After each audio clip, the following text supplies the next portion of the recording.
बिस्मिल्लाहिर्रहमानिर्रहीम। जो स्टूडेंट्स अस्सलाम वालेकुम, मैं हूं मोहम्मद एहसन अवैसी और आज हम इंशाल्लाह ADFIA 2019 का बैच नंबर 3 इसमें मैथ का पोर्शन करने वाले हैं। मैथ के हवाले से सबसे पहला क्वेश्चन है, the price of 1 egg is ₹4 and in a tray about 30 eggs can be placed. What will be the price of 6 trays. देखिए हमारे पास एक एग है, 1 egg, उसकी प्राइस ₹4 है और एक जो ट्रे है उसके अंदर टोटल 30 अंडे आ जाते हैं, 30 eggs आ जाते हैं। तो 4 × 30 ये आ जाएगी एक ट्रे की टोटल प्राइस। 34 × 120 होता है। आगे वो कह रहा है 6 ट्रेज़ हों तो उनकी प्राइस टोटल कितनी बन जाएगी। एक ट्रे की प्राइस है 120, उसको हम 6 से मल्टीप्लाई कर देंगे, सिंपल, ठीक है। ये आ जाता है 720। This is our answer. A retailer bought a product from the producer for 300 and paid sales tax of 15% and sold the product to the customer for ₹410. Calculate the profit. अब देखिए सबसे पहले उसकी जो कॉस्ट प्राइस है ना वो 300 भी उसने पे की है और 15% उसने टैक्स भी पे किया, ठीक है। तो 300 का हम 15% निकाल लेते हैं। किसी भी नंबर का जब इस तरह परसेंटेज में निकालना हो लाजमी नहीं है आप फार्मूला अप्लाई करें। जो मोटी मोटी परसेंटेज वाले फिगर्स होते हैं ना उनको निकालने का एक बहुत ही शॉर्टकट सा मेथड होता है। किसी भी नंबर का जब 10% निकालना हो आप उसका 1 0 उड़ा दें। 5% निकालना हो तो 1 0 उड़ाने के बाद जो नंबर हासिल है उसका हाफ कर दें। 15% निकालना है तो दोनों को प्लस कर दें। 50% अगर किसी चीज़ का निकालना है तो उसका हाफ कर लें। जैसे कि 300 है ना, 300 है, 300 का अगर मैं 10% निकालना चाहूँ तो 1 0 को मैं उड़ा दूँगा। 30 जो है इसका 10% बनता है, ओके। 300 का 10% हमारे पास 30 बनेगा। इसी तरह अगर मैं इसका 1% निकालना चाहूँ तो 2 0 को उड़ा दूंगा तो जो 3 बनेगा 3, इसका 1% है।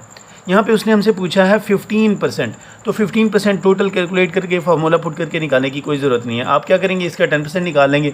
ऐसे ही आपको अंदाज़ा हो गया इसका 10% 30 बनता है। मज़ीद इसका 5% भी निकाल लें, 30 का हाफ़ निकाल लेंगे तो वो बन जाएगा आपका 5%। जैसे 10 का हाफ़ 5 बनता है तो 10% का हाफ़ 5% बनेगा। तो 10% की जो वैल्यू है उसका हाफ़ कर लेंगे तो वो 5% की वैल्यू बनेगी। 10% की वैल्यू इसकी 30 है, 5% की वैल्यू क्या बनेगी, 30 का हाफ़ यानी कि 15।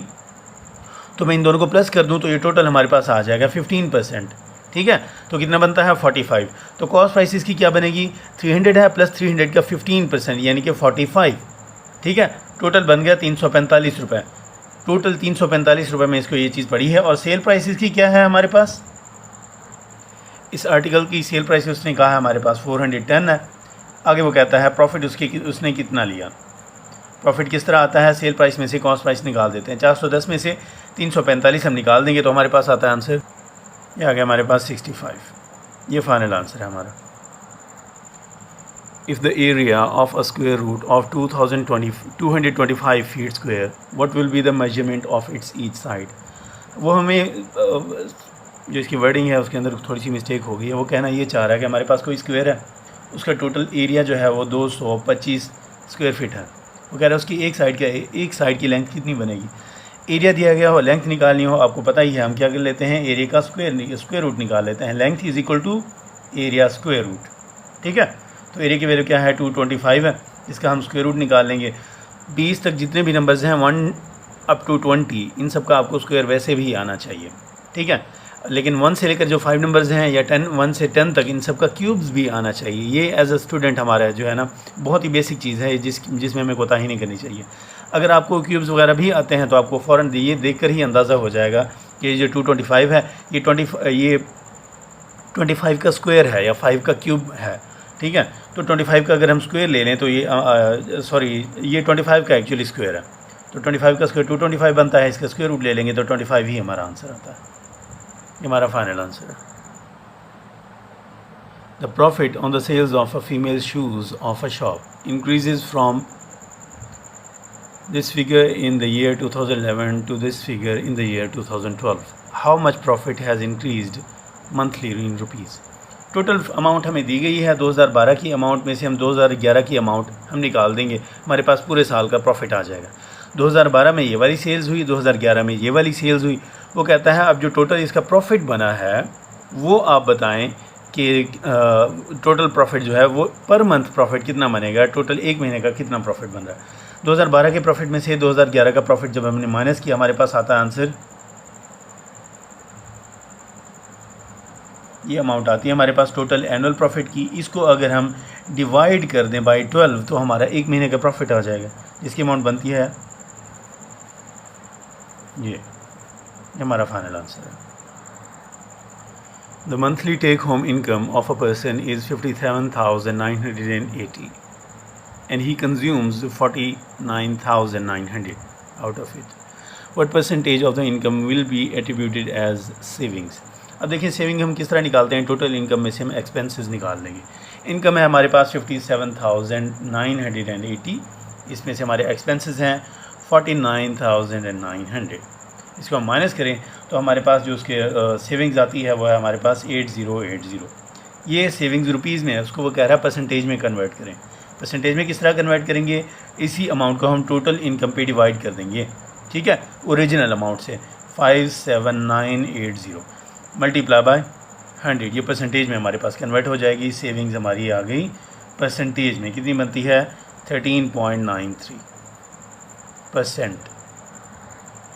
At the next to entries in the series 1, 4, 9, 16। आपको पता ही है अगर आपने स्क्वायर्स बार बार किए हुए होंगे तब ये आंसर फ़ौरन आपको क्लिक कर जाएगा कि ये जितने भी नंबर्स हैं ये सारे स्क्वायर्स हैं। 1 का स्क्वायर है, 2 का स्क्वायर है, 3 का स्क्वायर है, 4 का स्क्वायर है, आगे क्या आएगा 5 का स्क्वायर यानी कि 25, आगे क्या आएगा 6 का स्क्वायर यानी कि 36। ये हमारा final answer. A person covers a distance of 125 kilometre in 1 hour and 15 minutes when traveling on a car. How much distance will he travel in 25 minutes if the speed of the car remains the same? एक आदमी है, उसने 1 घंटा 15 minute में, 1 घंटे में 60 minute होते हैं तो मतलब 75 मिनट में उसने 125 किलोमीटर का डिस्टेंस कवर किया 75 मिनट में। अब वो कहता है 25 मिनट में कितना डिस्टेंस कवर करेगा, ये हमने सॉल्व करना है। दो वेरिएबल्स बने हमारे मिनट्स और डिस्टेंस। 75 मिनट्स हों तो 125 किलोमीटर डिस्टेंस कवर करता है, 25 मिनट हो तो कितना डिस्टेंस कवर करेगा।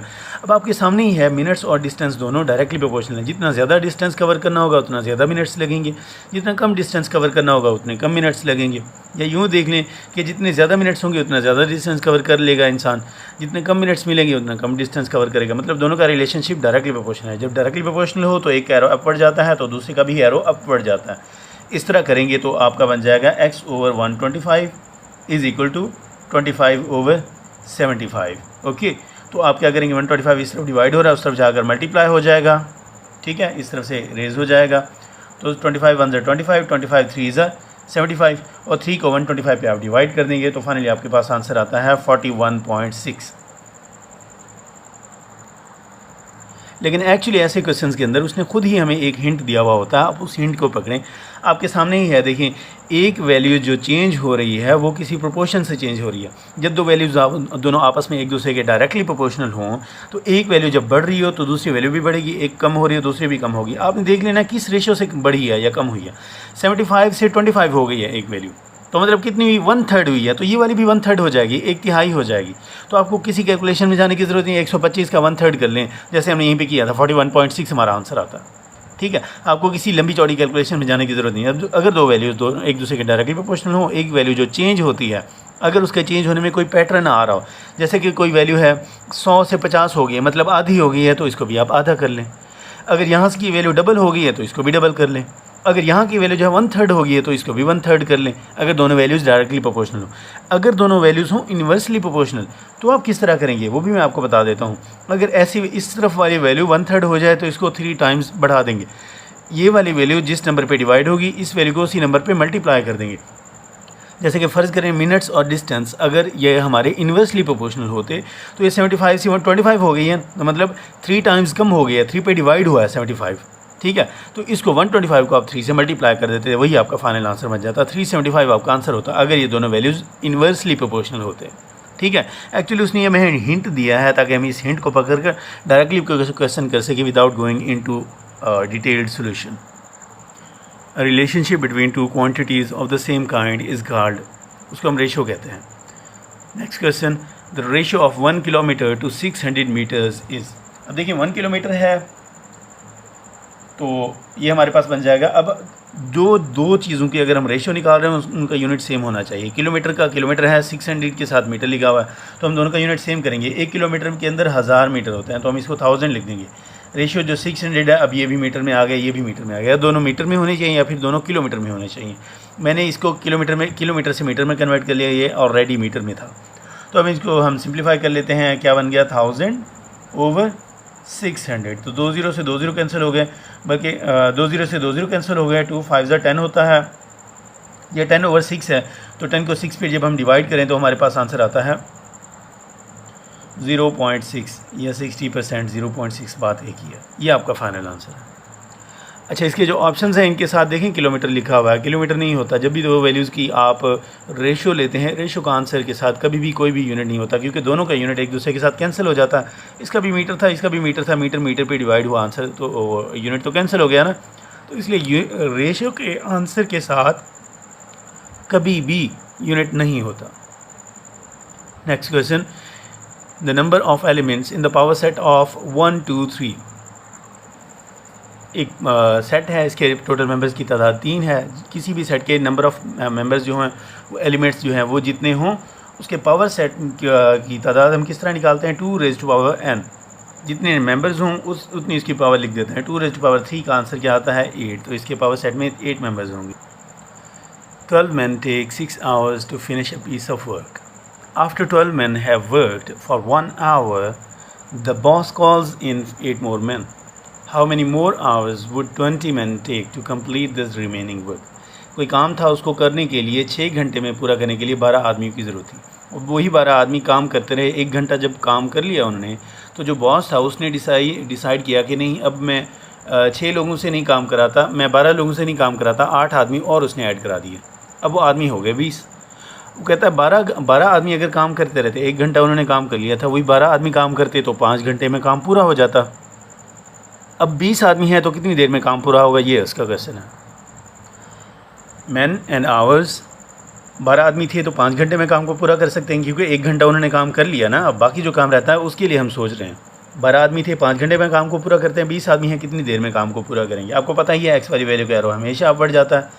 दूसरी वैल्यू देख लें, डायरेक्टली प्रोपोर्शनल है, इन्वर्सली प्रोपोर्शनल है। ज़्यादा आदमी होंगे तो कम घंटों में काम को पूरा कर लेंगे, कम आदमी होंगे तो उसको काम पूरा करने में ज़्यादा घंटे लग जाएंगे। इसका मतलब ये है रिलेशन इन्वर्सली प्रोपोर्शनल है। जब इन्वर्स रिलेशन हो तो दूसरा एरो डाउनवर्ड आ जाता है। तो हम क्या करेंगे, x से 5 की तरफ है ना, तो x/5 कर देंगे, = 12 से 20 की तरफ है तो हम इसको 12/20 कर देंगे। ठीक है, 5 इस तरफ डिवाइड हो रहा है, उस तरफ जाकर मल्टीप्लाई होगा। ये बनेगा हमारे पास 5 1 = 5, 5 4 = 20, 4 1 = 4, 4 3 = 12। तो फाइनल आंसर हमारा 3 आता है। If A and B together can complete a piece of work in 15 days and B alone in 20 days, in how many days can A alone complete a work? A और B 2 लोग हैं, एक काम को मिलकर करें तो 15 दिनों में पूरा कर लेते हैं। अगर B अकेला उसी काम को करे तो 20 दिनों में पूरा कर लेगा।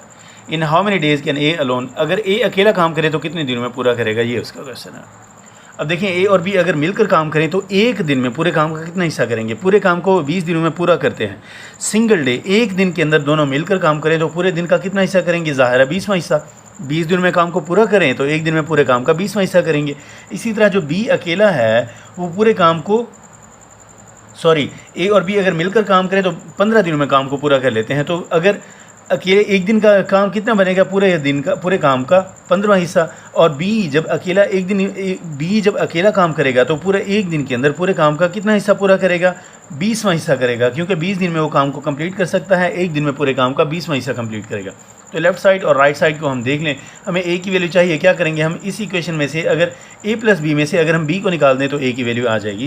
इसलिए हम क्या करते हैं, इस इक्वेशन में से इस इक्वेशन को माइनस कर देते हैं। हम क्या करते हैं, इक्वेशन 1 में से इक्वेशन नंबर 2 को माइनस कर देते हैं। मैं लिखता हूँ equation number 1 minus equation number 2। तो लेफ्ट साइड में से लेफ्ट साइड माइनस होगी, राइट साइड में से राइट साइड माइनस होगी। 1/15 माइनस 1/20, ये क्या बनता है हमारे पास 60। हमारा एलसीएम आता है 4 - 3, 1/60 आ गया। क्या ये किस चीज़ की वैल्यू है, ये A की वैल्यू है। B से B कैंसिल हो जाता है। A की वैल्यू क्या आ गई, 1/60। A जो है एक दिन के अंदर पूरे काम का 60वां हिस्सा कंप्लीट करेगा। इसका मतलब ये है कि एक काम को पूरा करने में A को 60 दिन लग जाएंगे। 10 men can do a piece of work in 12 days. The time taken by 12 men to do the same piece of work will be.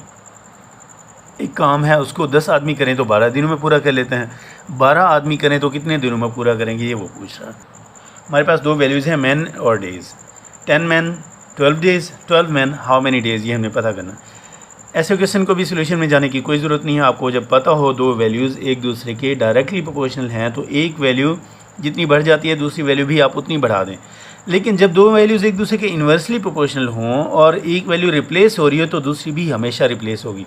ये वाली वैल्यू 10 है, ये वाली वैल्यू 12 है, ये 10 से 12 होगी, ये वाली 12 से 10 हो जाएगी। ठीक है, जब दो वैल्यूज़ एक दूसरे के इन्वर्सली प्रोपोर्शनल, आपको पता ही है ज़्यादा आदमी होंगे तो कम दिनों में काम पूरा कर लेंगे, कम आदमी होगी तो ज़्यादा दिनों में काम पूरा करेंगे। आपको पता चल गया इन्वर्स रिलेशन है। तो जब एक वैल्यू रिप्लेस होगी दूसरी ऑटोमेटिकली रिप्लेस हो जाएगी। यहाँ पे x की जगह पे 10 आ जाएगा ऑटोमेटिकली, ये वाला 10 यहाँ पे आ जाएगा क्योंकि ये यहाँ पे 12 जो है इस तरफ चला गया। ठीक है, जब दो वैल्यूज़ का रिलेशनशिप, दोबारा सुन लें, दो वैल्यूज़ का रिलेशनशिप जब इन्वर्सली प्रोपोर्शनल हो, एक वैल्यू दूसरी को रिप्लेस करेगी तो दूसरी इस तरफ आ जाएगी। अगर डायरेक्ट रिलेशन होता तो ये 10 से जितनी बड़ी है ये वाली 12 से भी उतने गुना हम बढ़ा देते हैं। हम फार्मूले को भी अप्रोच कर सकते हैं, जैसे कि अब देखें 10 और 12 में कोई आसान सा रिलेशनशिप नहीं मिल रहा। अगर ये 10 से 20 हो जाता ना, जैसे कि ये 10 से 20 हो गई है, तो ये हम क्या करते हैं, अगर डायरेक्ट रिलेशन होता तो ये भी 10 से 2 गुना बढ़ गई है ना, ये भी 12 से हम 2 गुना बढ़ाकर 24 कर देते अगर डायरेक्ट रिलेशन होता। अगर इन्वर्स रिलेशन होता ये वाली 10 से बढ़कर 20 हो गई है, यानी कि 2 गुना बढ़ गई है, ये हम इसका 2 गुना कम कर देते, यानी कि इसको आधा कर लेते, यानी कि क्या बन जाती, 12 का हाफ, यानी कि 6 बन जाती। बहरहाल इस क्वेश्चन में हमारा आंसर 10 है। The sum of 4 consecutive 2-digit odd numbers when divided by 10 become a perfect square. Which of the following can possibly be one of the 4 numbers? वो कह रहा है 4 नंबर्स हैं, कंसेक्टिव हैं, मतलब एक के बाद अगला आता है, लेकिन हैं सारे ऑड, ताक नंबर हैं। ठीक है, 4 नंबर हैं, उनको आप प्लस कर दें तो टोटल उनका जो है जो भी बनता है उसको 10 पे डिवाइड कर दें तो फिर बाकी जो बनता है वो एक कंप्लीट स्क्वायर होता है। अब यहाँ पे दो चीज़ें आपको पता चली, एक तो यह है कि ताक नंबर हैं सारे और हैं भी कंसेक्टिव, एक के बाद अगला एक के बाद अगला, दरमियान में कोई स्किप नहीं करना ताक नंबर। ठीक है, नंबर स्किप करना है, जुफ्ट स्किप करना है, ताक नंबर जो है ऑड नंबर जो है उनको स्किप नहीं करना। और अगली बात डिवाइडेड बाय 10, जो फाइनल जो भी आंसर बनता है ना, ठीक है, वो 10 पे डिवाइड भी हो जाता है, उसके बाद भी जो बनता है वो कंप्लीट स्क्वायर होता है। 3-4 कंडीशंस बताई, इन सबको आपने सेटिस्फाई करना है, जो नंबर इन सबको सेटिस्फाई करे वही हमारा राइट आंसर होगा। सबसे पहले हम ए ऑप्शन को लेकर चलते हैं। ए ऑप्शन में हमारे पास 21 को हम देखते हैं 21 के हिसाब से, 21 के हिसाब से। अब देखें 4 कंसेक्टिव ऑड नंबर्स हैं तो 21 किन 4 नंबरों का हिस्सा हो सकता है, 21, 23, 25 ये वाले 4 नंबर भी हो सकते हैं, 25, 23, 21, 19 ये वाले भी हो सकते हैं, या 15, 17, 19, 21 ये वाले भी हो सकते हैं, 17, 19, 21, 23 ये वाले भी हो सकते हैं, कोई भी रैंडम से हो सकते हैं। हम क्या करते हैं, सबसे पहले पहला नंबर इसको बनाते हैं, फिर अगले 4, इस तरह हम बारी बारी ट्राई करते जाएंगे। सबसे पहले इन 4 को कंसीडर कर लें, क्या इन सबको प्लस करें तो कोई ऐसा नंबर बनता है जो 10 पे डिवाइड हो, नहीं बनता। अगर हम इन सब को प्लस करें, एक नंबर आगे चले गए, इन सब को प्लस करें, कोई ऐसा नंबर बनता है जो 10 पे डिवाइड हो, हाँ जी बिल्कुल बनता है। 17 + 23 ये 40 बनता है, 19 + 21 ये भी 40 बनता है, 40 + 40 ये बनता है 80। वो कह रहा है इसको फिर 10 पे डिवाइड करें, 80 को हमने 10 पे डिवाइड किया, बन गया हमारे पास 8। वो कह रहा है कंप्लीट स्क्वायर बनना चाहिए, क्या ये 8 जो है कंप्लीट स्क्वायर है, नहीं है, तो इसलिए ये वाला ऑप्शन हमारा ये वाला ऑप्शन भी हमारा नहीं बन सकता। अब हमने आगे क्या कंसीडर करना है, अब आगे हम देखते हैं, आगे हम क्या करते हैं, ये 19, 21, 23, 25 इनको देख लेते हैं। क्या इन सबको प्लस करने से हमारे पास फाइनल आंसर क्या जो भी बनता है वो 10 पे डिवाइड होता है, नहीं होता। हम इनको देख लें, क्या प्लस करने से जो फाइनल आंसर बनेगा 10 पे डिवाइड होगा, नो ये वाला भी नहीं होता, इसीलिए 21 वाला ऑप्शन के हिसाब से। अब इससे अगर हम आगे चले जाएं तो उसमें 21 इंक्लूड नहीं होगा, तो इसलिए 21 वाला ऑप्शन हमारा चला गया। अब हम आगे देखते हैं 25 वाला ऑप्शन। 25 को देखने से पहले हमारे पास जो अगला ऑप्शन है वो है हमारे पास 41। ठीक है, 41 और 21 दोनों के अंदर एक ही चीज़ कॉमन है, इनका जो यूनिट्स का सिंबल है ना वो बिल्कुल सेम है। तो मतलब 41 के हिसाब से हम वही वाला फार्मूला ट्राई कर लेंगे जहाँ पे 21 के हिसाब से हमने क्या किया था, 21 वाली सीरीज़ के अंदर हमने जब 17 से स्टार्ट किया था तो ये वाले जो नंबर्स थे इन सब को प्लस करने से जो नंबर आया था वो 10 पे डिवाइड हो रहा था। तो 41 के हवाले से भी हम इसी तरह कर लेते हैं, क्या कि हम 37, 39, 41 और 43 इन सब को प्लस करें तो हमारे पास कौन सा नंबर हासिल होता है, ये नंबर हमारे पास हासिल होता है 160। इसको हम 10 पे डिवाइड कर लें, वो कह रहा है 10 पे डिवाइड करें, जो आंसर आता है वो कंप्लीट स्क्वायर आता है, बिल्कुल 10 पे डिवाइड करें तो 0 से 0 कैंसिल। 16 जो है कंप्लीट स्क्वायर है क्योंकि इसका स्क्वायर रूट 4 आता है, तो मतलब 41 ही हमारे पास वो नंबर है जो ऐसी किसी सीरीज़ का हिस्सा है। 25 जो है हमारा बी ऑप्शन, इसको भी अगर आप ट्राई कर लें, इसके अंदर आगे पीछे मिला के ऐसा कोई भी नंबर नहीं बनेगा, जिसको प्लस करें और 10 पे डिवाइड करें तो हमारे पास कंप्लीट स्क्वायर आया। बहरहाल 41 is our right answer. A retailer increases the selling price by 25%, due to which his profit percentage increases from 20% to 25%. What is the percentage increase in the cost price? एक retailer है, कोई आदमी है, उसने कोई चीज़ ली, कोई आर्टिकल लिया, जो लिया उसने उसके ऊपर वो 20% मुनाफा कमा रहा था। उसके बाद क्या हुआ, उसको वो जिस कीमत पे ले रहा था ना वो बढ़ गई है। अब उसने सेलिंग प्राइस भी बढ़ा दी। अब जो सेलिंग प्राइस है उसने इस तरह बढ़ाई है कि पहले उसको पिछली वाली कॉस्ट प्राइस में उसको 20% मुनाफा आ रहा था, अब उसने इतनी ज़्यादा बढ़ा दी है कि उसकी जो बढ़ी हुई कीमत है वो भी निकल गई और उसका मुनाफा भी बढ़ गया है। वो कितना निकला, 25% उसका मुनाफा बन गया। पहले कितना मुनाफा था उसका, 20% था, अब 25% मुनाफा बन गया। वो कहता है what is the percentage increase in the cost price. वो कहता है पहले वाली उसकी कॉस्ट प्राइस नहीं निकालनी, जो बाद में उसकी कॉस्ट प्राइस निकली है, बढ़ के जो कॉस्ट प्राइस बनी है उसमें इजाफा कितने % हुआ ये हमने निकालना है। ठीक है, increase percentage in the cost price ये हमने निकालना है। तो हम यूँ देखते हैं इसको कि सबसे पहले उसके फ़र्ज़ कर लेते हैं उसकी जो सबसे पहली कॉस्ट प्राइस है, सबसे पहले वो कितने की चीज़ ले रहा था वो हमें पता नहीं है, मैं अस्यूम कर लेता हूँ। फ़र्ज़ करें उसकी पहली वाली कॉस्ट प्राइस CP1 ये 100 रुपये है। ठीक है, अब वो कहता है 20% उसका मुनाफा था, तो सेल कितने पे कर रहा होगा, सेलिंग प्राइस उसकी कितनी होगी, 100 में उसका 20% प्लस कर दें तो बनता है 120। SP1 ये पहली सेलिंग प्राइस उसकी 120 बन गई। ठीक है, 100 रुपये की ले रहा था, 20% मुनाफा था, वो कह रहा है ना उसका प्रॉफिट 20% से 25% बन गया। ठीक है, तो उसका जो उससे पहली सेलिंग प्राइस बनी ये बन गई 120। अब उसकी स्टेटमेंट में आप पढ़ें, retailer increases the selling price by 25%। अब उसकी जो सेलिंग प्राइस थी पहले तो 120 थी, अब जो है उसकी सेलिंग प्राइस 25% बढ़ गई है। SP2 जो है दूसरी सेलिंग प्राइस पहले सेलिंग प्राइस का 25% बढ़ गई है, मतलब पहली सेलिंग प्राइस 120 भी है पड़ी और इसका 25% बढ़ भी गई है 25%, यानी कि 25 मल्टीप्लाई 120।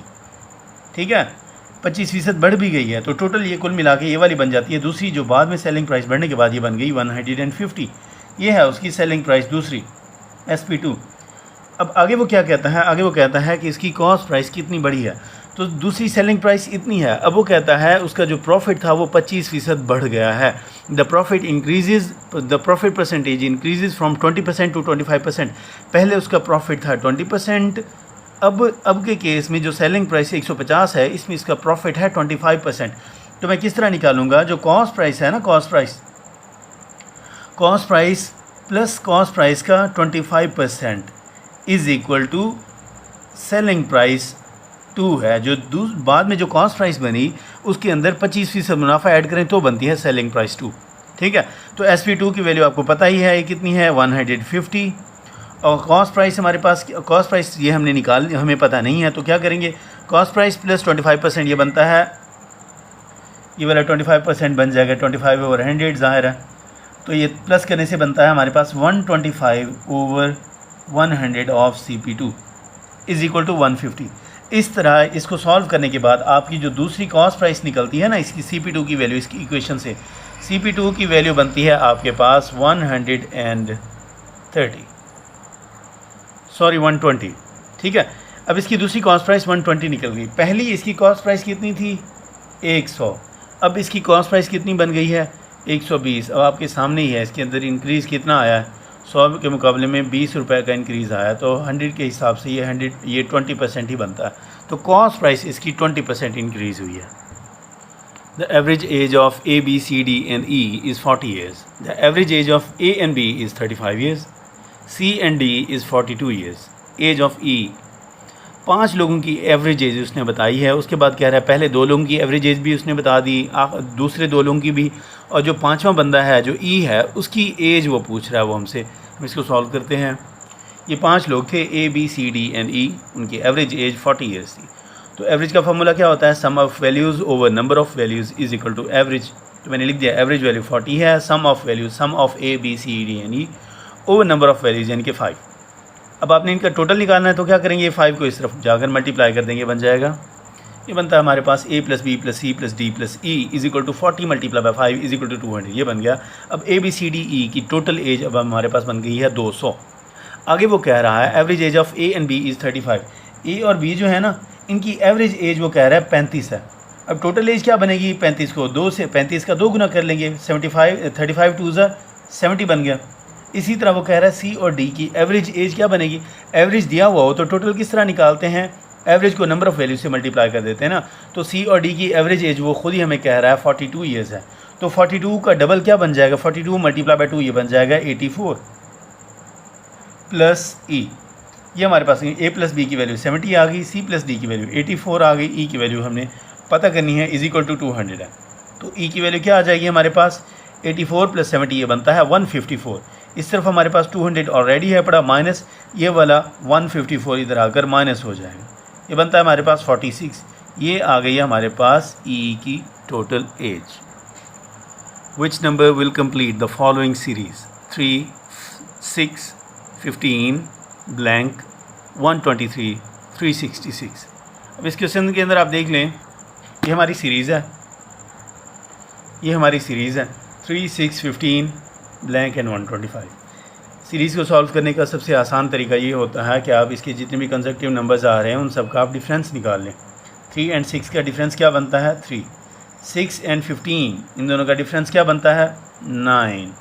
तो अब आगे आप देख रहे हैं 3 का 3 टाइम्स बन गया 9। अब आगे भी आप 9 का 3 टाइम्स कर लें, क्या बनेगा 27, ठीक है। तो आगे भी इनका 3 टाइम्स कर लें, 27 3 81 होता है, तो ये आ जाएगा आपके पास 81। अब आप देख लें, इसको कंफर्म कर लें, क्या बनता है 3 में 3 प्लस किया 6 आ गया, 6 में 9 प्लस किया 15 आ गया, 15 में 27 प्लस कर दें अगर, तो हमारे पास क्या आता है, ये आता है 42। तो 42 हमारा आंसर बनेगा। इसको वेरीफाई करना है तो इसी 42 में हम 81 प्लस कर दें अगर, 42 प्लस 81 तो डेफिनेटली हमारा आंसर आता है यही वाला 123, ठीक है। तो इसका मतलब ये है कि हमने ये वाला जो आंसर निकाला है बिल्कुल ठीक निकाला है। एक ही रूल को यहाँ पे भी अप्लाई कर दिया, उसी रूल को अगर हम आगे लेकर चलें तो अगला आंसर भी आना चाहिए, तब हमें पता चलेगा जो हमने आंसर निकाला ठीक निकाला। तो 42 is the right answer. So next question, which number will come next 2, 5, 12, 23, 38, 57। अब इस सीरीज़ के अंदर हम देख लेते हैं, सबका हम डिफरेंस निकाल के देखते हैं ताकि हम अगला नंबर प्रिडिक्ट कर सकें। इन दोनों का डिफरेंस 3 है, 5 और 12 का डिफरेंस 7 है, इन दोनों का डिफरेंस 11 है, इन दोनों का डिफरेंस 15 है, इन दोनों का डिफरेंस 19 आ रहा है। तो डेफिनेटली अब देख लें इस डिफरेंस के दरमियान आराम से आपको सीक्वेंस नज़र आ जाएगा। 3 + 4 7 होता है, 7 + 4 11 होता है, 11 + 4 15 होता है, 15 + 4 19 होता है। ज़ाहिर है अगला क्या आएगा 19 + 4 यानी कि 23, ठीक है। यही 23 इसमें प्लस कर दें, 57 + 23 is equal to 80। 80 is our right answer. A father tells his son, I was your present age when you were born. If the father is 36 now, how old was the boy 5 years back if he is half the age of his father now? एक बाप है बेटे को कहता है जब तुम पैदा हुए थे तो मेरी उम्र उतनी थी जितनी तुम्हारी आज है। अभी जो बाप है वो अभी 36 साल का है, बेटा उसकी आधी उम्र का है, बेटे की उम्र 5 साल पहले कितनी होगी, सारा कुछ उसने क्लियरली हमें बता दिया। जो बाप है ना उसकी एज बेटे से 2 गुना है, बाप की एज का हाफ करें तो बेटे की एज बनती है। तो फादर की एज क्या है बेटा, वो सन से 2 टाइम्स है, s × 2 इसके इक्वल है। तो फादर की एज कितनी है उसने खुद ही बता दिया, फादर की एज है 36। तो 2 उस तरफ डिवाइड हो रहा है, इस तरफ आकर मल्टीप्लाई हो जाएगा, इज इक्वल टू ये सन की एज आ जाएगी। 36 को 2 पे डिवाइड करें क्या आता है 18 आता है। सन की एज अभी 18 साल हो गई, सिंपल। वो कहता है 5 साल पहले बेटे की एज कितनी हो गई, s - 5 की वैल्यू हमने निकाली है। तो 18 में से 5 निकाल दें तो 13 आ जाता है। 13 is the right answer. 1000 raised to power 9 divided by 10 raised to power 24। ये उसने हमसे पूछा है, हम 1000 लिख दें, इसकी पावर 9 डिवाइडेड बाय 10 है raised to power 24। हम क्या करते हैं, 1000 का मतलब क्या होता है, 1000 का मतलब होता है 10 raised to power 3, सारे की पावर 9 भी है, divided by 10 raised to power कितना है 24 है। डिवीजन जब हो रही हो, बेस सेम हो, 10 raised to power 3 है, अब ये 3 और ये 9 रे बन जाएगा 10 raised to power 9, 3 = 27 बन जाएगा। डिवाइडेड बाय 10⁻24 बन जाएगा। अब आपके पास है ये दोनों वैल्यूज़, बेस जब सेम हो, दरमियान में मल्टीप्लिकेशन हो तो पावर्स प्लस हो जाती है, बेस सेम हो, दरमियान में डिवीजन हो तो पावर्स माइनस हो जाती हैं। यहाँ पे हमारे पास डिवीजन है तो हम क्या करेंगे, 10⁻27 में से 24 माइनस कर देंगे, 10⁻3 बन जाता है। 10⁻3 जो होता है ये एक्चुअली होता है 1000, which is the right answer.